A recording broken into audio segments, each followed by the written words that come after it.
અરે ભાઈ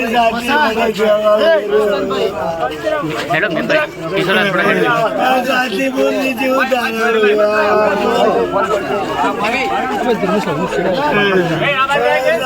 દર્શક મિત્રો, મહામંથન મંતવ્ય ન્યૂઝમાં આપનું સ્વાગત છે। હવે કહેવાય છે કે આ જમાનામાં વિશ્વાસ કરવો તો કરવો કોના પર? આજે અકબંધ રીતે લોકો એકબીજા પર વિશ્વાસ કરી બેસતા હોય છે અને બદલામાં મળે છે દગો। કેમ કે બનાસકાંઠા જિલ્લાના પાલનપુરમાં મિત્રએ જ મિત્રની હત્યા કરી દેતા ચકચાર મચી ગઈ છે। એક મિત્રએ વિશ્વાસ ભાવથી બીજા મિત્રને દાગીના અને પૈસા આપ્યા હતા। જ્યારે બીજા મિત્રનું કામ પૂર્ણ થતાં તેણે પરત દાગીના અને પૈસા જે માંગ્યા ત્યારે આરોપી મિત્ર છે તે ઉશ્કેરાઈ ગયો ને તેના દ્વારા હત્યાની ઘટનાને અંજામ આપવામાં આવ્યો। હવે સમગ્ર ઘટનાની વિગતે વાત કરીએ તો બનાસકાંઠાના પાલનપુર ખાતે રહેતા શાંતિબેન નામના મહિલાના ત્યાં એક મહિલા નોકરી કરવા આવતા હતા। ત્યારે મહિલાને કોઈક બાબતે પૈસાની જરૂરિયાત હશે ત્યારે શાંતિબેને તેમને દાગીના અને કેટલીક રોકડ રકમ આપી। જે બાદ વાયદો હતો તારીખ ઉપર આપવાનો, એ દિવસે શાંતિબેને મહિલા પાસેથી દાગીના અને રોકડની માંગણી કરી ત્યારે એ મહિલા આરોપીમાં શૈતાન સવાર થઈ ગયો ને તેણે દાગીના અને રોકડ રકમ આપવાના બહાને ઘરે બોલાવીને શાંતિબેનની કરપીણ હત્યા કરી નાખી। આ ઘટનાને પગલે શાંતિબેન ગુમ થાય છે, તેમના ઘરવાળાઓ ચિંતામાં આવી જાય છે। ત્યારબાદ સ્થાનિક પોલીસને જાણ કરવામાં આવે છે। ગુમ થયાના પગલે પોલીસ પણ તપાસ શરૂ કરે છે। તપાસ દરમિયાન હ્યુમન ઇન્ટેલિજન્સ અને ટેકનિકલ એનાલિસિસના આધારે પોલીસને માહિતી મળે છે કે શાંતિબેન નામની મહિલાની હત્યા થઈ છે।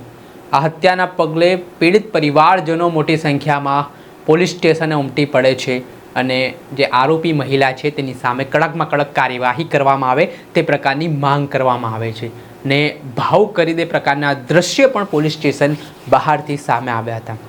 આ ઘટનામાં પોલીસે જે શાંતિબેન નામના મૃતક મહિલા છે તેમના જે મિત્ર છે તેની સામે હત્યા તેમજ અલગ અલગ કલમ હેઠળ ગુનો દાખલ કર્યો છે। આને લઈને પીડિત પરિવારના લોકો આશંકા વ્યક્ત કરી રહ્યા છે કે આમાં માત્ર એ મહિલા નહીં પરંતુ 3 થી 4 જેટલા લોકો દ્વારા મળીને આ કૃત્યને અંજામ આપવામાં આવ્યો છે। પહેલા સાંભળો પીડિત પરિવારને। પોલીસ મથકે કયા કારણ છે? મારું નામ નેન્સી વસંતભાઈ આકેડીવાળા છે।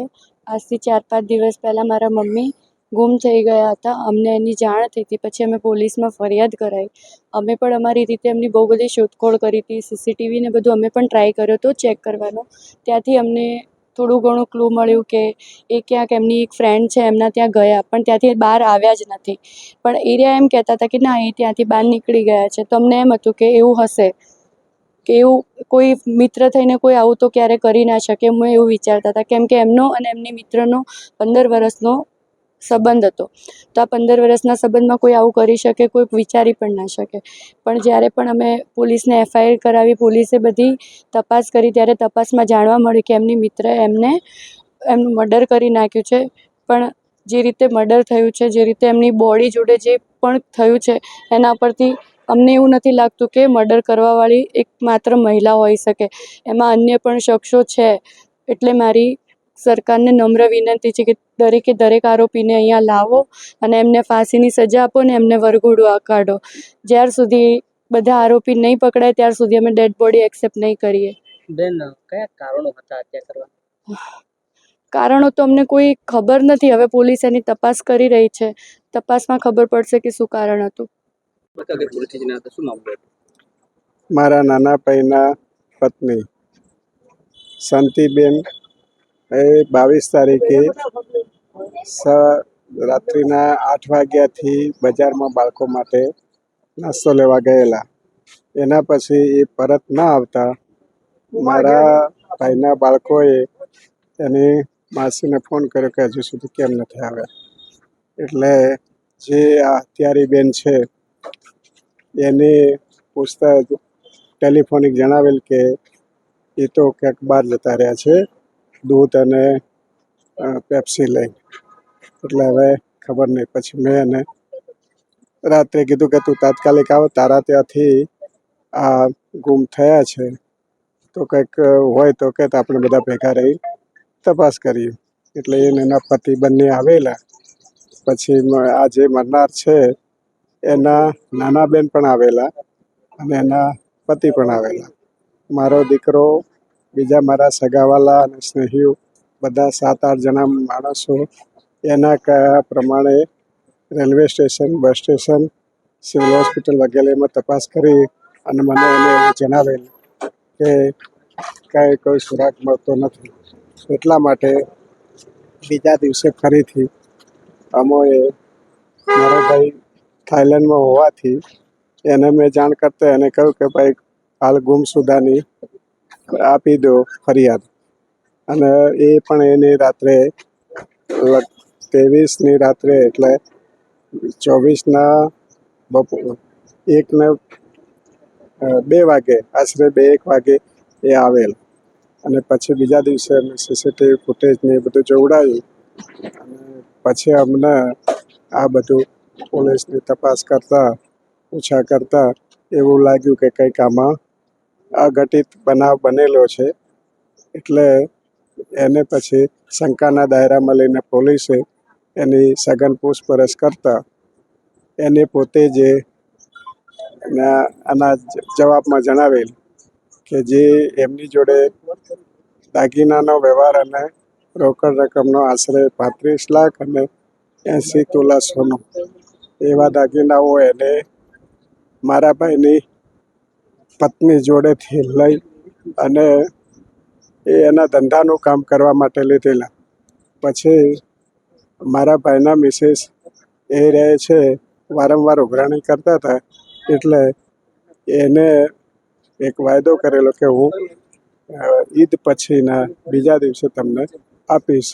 એટલે આને તે એના જે ફર્નિચરની ટેન્ટમાં જે દુકાન છે ત્યાં લઈ ગયેલા અને પછી એને આ રીતનું કૃત્ય કરેલું.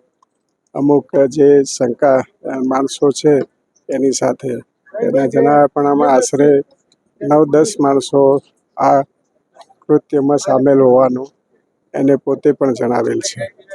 અને આજ પછી ફરીથી પોલીસે એની સઘન તપાસ કરતાં એને જણાવેલ કે કઈ જગ્યાએ કેવી રીતે એની હત્યા કરેલી અને હત્યાના પુરાવાનો નાશ કરવા માટે એને સદરબાઈની લાશને એને બીજી જગ્યાએ જઈ બાળવાનો પ્રયાસ કરેલો. પછી કોથળામાં પૂરી લાવી અને પાલનપુર હાઈવે વિકાસ સ્ટાફે જે છે ત્યાં એના ગટરની અંદર એને એનો નાખી દીધો. અને એ જે છે આરોપી એ સતત અમારી જોડે જ ભેગી રહી અમને ગુમરાહ કરતી હતી. એટલે મારી સરકારશ્રીને નમ્ર અરજ છે કે અમને ન્યાય અપાવે. આપણે સાંભળ્યા પીડિત પરિવારજનો જે આશંકા વ્યક્ત કરી રહ્યા છે કે આમાં જે દાગીના અને રોકડ રકમ પાછી આપવા બાબતે આરોપી મહિલા દ્વારા આ હત્યાની ઘટનાને અંજામ આપવામાં આવ્યો છે, જેને લઈને પીડિત પરિવારે કડક કાર્યવાહીની માંગ કરી છે અને આરોપી મહિલાને જલ્દીમાં જલ્દી પકડવામાં આવે તેવી માંગ સાથે આ મૃતક પરિવારજનોએ પોલીસ પાસે ન્યાયની ગુહાર લગાવી છે. આ ઘટનાથી મૃતકના પરિવારજનો પર આભ તૂટી પડ્યું છે અને જે પરિસ્થિતિનું નિર્માણ થયું છે એટલે વિશ્વાસમાં જે મહિલાએ વસ્તુ કોકને મદદરૂપ બનવા માટે આપી પણ તેનો જ ભોગ લેવાયો અને વિશ્વાસ તૂટ્યો હોય તેવી વધુ એક ઘટના સામે આવી છે. દર્શક મિત્રો, આવી જ ક્રાઇમથી જોડાયેલી સ્ટોરી આપના સુધી પહોંચાડતા રહીશું, એટલે મહામંથન મંતવ્ય ન્યૂઝ જોતા રહો.